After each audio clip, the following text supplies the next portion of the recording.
Hello അസ്സലാമു അലൈക്കും നമസ്കാരം. ഇപ്പം മക്രോണി ഉണ്ടാക്കുന്നതാണ് ഞാൻ. ഒരു കപ്പ് മക്രോണി എടുത്തിട്ട് ആദ്യം വെള്ളം ചൂടായി അതിൽ കുറച്ച് ഒരു സ്പൂൺ ഉപ്പും ഒരു 2 സ്പൂണ് എണ്ണ പറഞ്ഞാൽ സൺഫ്ലവർ ഓയിൽ ഒഴിച്ച് വെളിച്ചെണ്ണ സൺഫ്ലവർ ഓയിലാണ് നല്ലത്. വെളിച്ചെണ്ണ എല്ലാം പിന്നെ സ്മെല്ല് വരും.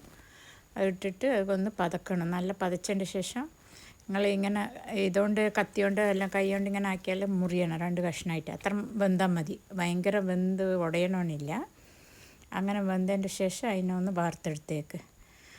ഇതിൽ പിന്നെ ഒരു മിക്സിയിൽ വന്നിട്ട് മിക്സി ജാറിൽ ഒരു സവോളയും ഒരു തക്കാളിയും അതൊന്ന് നല്ലോണം പേസ്റ്റായിട്ട് അരച്ചതിൻ്റെ ശേഷം ഒരു നോൺ സ്റ്റിക്കോ അല്ല നമ്മൾ ചീൻചട്ടിയിൽ കുറച്ച് എണ്ണ ഒഴിച്ചിട്ട് അതിൽ ഈ അരച്ച പേസ്റ്റ് ഒന്ന് ഇട്ടിട്ട് നല്ലോണം വഴറ്റിക്കാളി.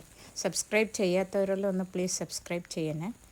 അതായത് വഴറ്റിയതിൻ്റെ ശേഷം കുറച്ച് നല്ല പച്ച ചോയെല്ലാം പോയതിൻ്റെ ശേഷം കുറച്ച് ഉപ്പ് 2 സ്പൂണ് അല്ലെങ്കിൽ 1 സ്പൂൺ മറ്റേ ഇതിൽ ഞാൻ പെപ്പറിൽ വന്നിട്ട് ഉപ്പിട്ടിട്ടുണ്ട്. അതുകൊണ്ട് ഇടുന്നത് കുറവാക്കിക്കുക. നിങ്ങൾ ഇട്ടിട്ടില്ലെങ്കിൽ 2 സ്പൂൺ ഇട്ടോ.